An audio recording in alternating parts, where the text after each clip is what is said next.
This video we're going to be going over the Season 2 Reloaded patch notes. We're going to get through this very quickly, and also we're just going to cover the main key points. We don't want to spend too much time on this. If you do enjoy this video, by the way, don't forget to subscribe. So as you can see, it's today's date. We've got some new Path of the Ronin challenges for weapon challenges and stuff like that. Some St. Patrick's Day update, a new raid episode. I don't really play any of this stuff. So let's be perfectly honest, we've got some new weapons, just one new weapon, which is a marksman rifle, which we will cover once the update does fully drop. It's part of the M4 platform, so you might already have most of the stuff unlocked. We've got some weapon balancing here, which we expected. So the STB added minimum damage against armor, so again we're getting that different armor damage to the base damage. LMGs adjustments, the RAAL, the reduced far range damage, so they basically nerfed the damage overall, increased to close range damage. Don't really know why they did that. The overall TTK of this gun was pretty insane, so I kind of understand this change here. Reduced headshot damage, understand that. Reduced upper torso damage and increased recoil. They didn't really need to do all of these changes. They only had to do either a damage or a recoil change, but they end up always just nerfing the guns into the ground for no apparent reason whatsoever.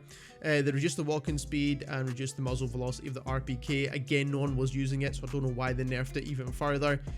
And then they reduced the damage range of the Sakin, which will probably be the new best LMG to use still, because they never reduced any of the actual damage values. Crossbow increased the time to trigger double kills for challenges.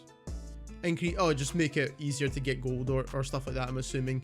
MX9 increased mid damage ranges, so that's kind of cool. It's not really one of the best SMGs, but its ground loot's not too bad. BAS-P increased sprint to fire time. I don't know if that means it's slowed down or if it's sped up. So it means the sprint to fire time's increased, therefore it's going to take longer. So increased damage ranges as well. The PDSW slightly offset weapon whilst ADS to improve visibility, to make the iron sights look a little bit nicer basically. The Vel 46 increased close damage ranges, fixed attributes on the 30 round magazine to improve handling, so that's the base mags. Lachmann sub, reduced movement speed, reduced aim down sight speed, improved recoil control. It's a bit weird. SMG should have good movement and worse recoils. I don't really know the point in this change, it makes no sense. A Nebula barrel, improved damage range, improved recoil control. This really just doesn't make any sense, because it should have more speed and less control. That is the way the gun should actually handle, to be honest, but anyway. Broadside shotgun, obviously we expected this one. Lower torso damage, reduced the 12 gauge ammo, reduced damage ranges, reduced close damage as well. Then we've got the Dragon's Breath ammo, reduced damage ranges, reduced close range damage, global reduction to 12 gauge Dragon's Breath, maximum residual damage. So just overall nerf to the KB broadside shotgun.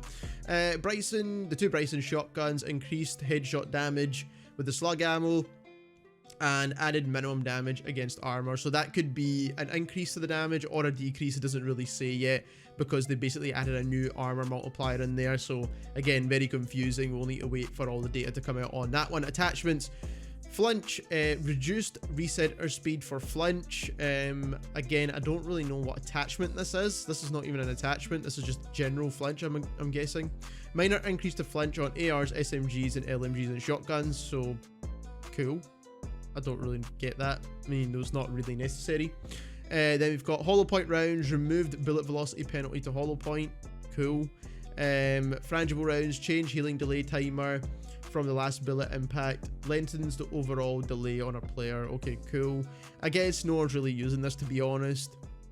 Remove damage range penalty. Again, so it's going to make it a bit more viable to use these options, but I still don't really see anyone using them. Overpressure, remove recoil penalty, kind of cool. Increase flinch instead, so cool.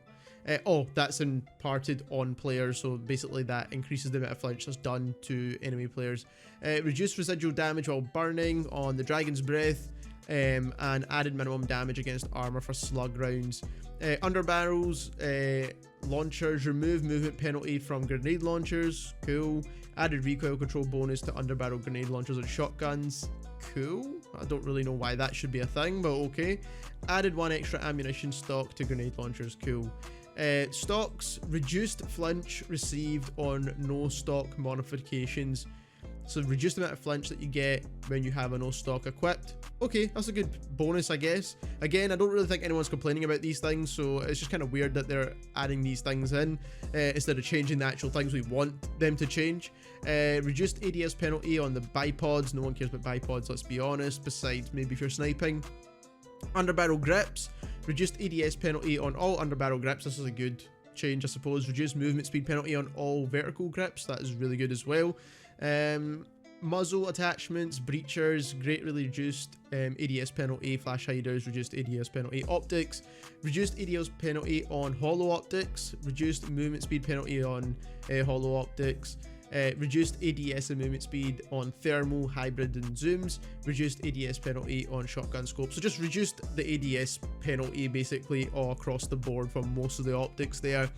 Chrome attachments, so we've got fixed handling, stat UI on certain attachments here as well. More bug fixes for DMZ. We've got certain changes to equipment, so frag grenades, damage against armors increased, damage against armors increased on claymores and semtexes as well. So it's going to do different damage to armor than it does to base health, so just keep that in mind. Weird changes, but okay. We've got some audio fixes, which is the one they were kind of talking about the most with this update. So some mixed fixes that were affecting enemy footstep volume, so let's hope that gets sorted out, but I doubt it. Equalized sand footsteps to better cut through the mix, similar to dirt and concrete. Fixed an issue, caused war tracks to randomly stop playing when active in a vehicle. Fixed an issue preventing warn tracks of patrol boat drivers being heard whilst in patrol boat turrets. Cool. UI fixes and stuff like that, that is all ideal. More bug fixes, of course, because there's tons in this game, like game crashes and just being able to have so much lag spikes is absolutely ridiculous. We've got fix an issue preventing drill charges from eliminating agents in Battle Royale and DMZ. Field upgrade changes as well. So we've got some updates there, nothing too major, so don't really need to point that out. And fix an exploit where players could sometimes equip two of the same weapon. I don't really see why that's such a big issue, but I guess it is. And then we've got, again, more UI issues, more social section issues, vehicle bug fixes, and then some PC settings. So we've got the gyro aiming thing, which I don't really want to cover too much. PC users will now have an audio update allowing players to select stereo or surround outputs. This option will default to stereo if nothing is set. We have been investigating clips which appear to only include left and right channels when input on the same PCs. So again, it's just going to give you more options for audio, not necessarily fixing the issue. Then we've got some Spec Ops changes, which I don't really want to cover too much. Some multiplayer changes with new maps. Again, I don't really want to cover that too much. But that is pretty much this video done. If you enjoyed it, don't forget to subscribe. Thank you very much for watching.